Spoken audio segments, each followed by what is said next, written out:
ಕಳೆದ 18 ವರ್ಷಗಳಿಂದ ಲೀಲಾವತಿ ಪದ್ಮನಾಭ ಪೂಜಾರಿ ಕುಟುಂಬ ಮೂಲಭೂತ ಸೌಲಭ್ಯಗಳಲ್ಲಿ ಒಂದಾದ ಸರಿಯಾದ ಸೂರಿಲ್ಲದೆ ಬದುಕು ಸಾಗಿಸ್ತಾ ಇದೆ. ಮಂಗಳೂರಿನ ಇರುವೈಲು ಪೂರಿಮೆಲುವಿನಲ್ಲಿರೋ ಈ ಕುಟುಂಬ ತಮ್ಮ 3 ಮಕ್ಕಳ ಜೊತೆ ಜೀವನ ದೂಡ್ತಾ ಇದ್ದು ಒಂದು ಹೊಸ ಮನೆ ಕಟ್ಟುವ ಕನಸು ಇದುವರೆಗೆ ಕನಸಾಗಿ ಉಳಿದಿದೆ.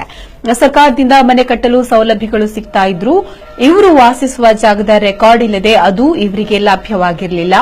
ಇಂದು ನಾಳೆ ಬೀಳೋ ಇವರ ಈ ಮನೆ ಮಳೆಗೆ ಸೋರ್ತಾ ಇದ್ದು ಇವರಿಗೆ ವಾಸಿಸಲು ಕಷ್ಟಕರವಾಗ್ತಾ ಇತ್ತು. ಮನೆಯ ಮೇಲ್ಗಡೆ ಟರ್ಪಾಲ್ ಹಾಕಿದ್ದು ಈ ಬಾರಿ ಸುರಿದ ಭಾರಿ ಮಳೆಗೆ ಅದು ಪೂರ್ತಿಯಾಗಿ ಸೋರ್ತಾ ಇತ್ತು. ಇನ್ನು ರಾತ್ರಿ ನಿದ್ದೆ ಇಲ್ಲದೆ ಕಳೆಯುವಂತಹ ಪರಿಸ್ಥಿತಿ ಈ ಬಡ ಕುಟುಂಬದಾಗಿದೆ. ಲೀಲಾವತಿಯವರ ಬಿಡಿ ಆದಾಯದಿಂದ ಇದೀಗ ಈ ಕುಟುಂಬದ ನಿರ್ವಹಣೆ ಮತ್ತು 3 ಮಕ್ಕಳ ಶೈಕ್ಷಣಿಕ ವೆಚ್ಚವನ್ನು ಭರಿಸಲು ಅಸಾಧ್ಯವಾಗ್ತಾ ಇತ್ತು.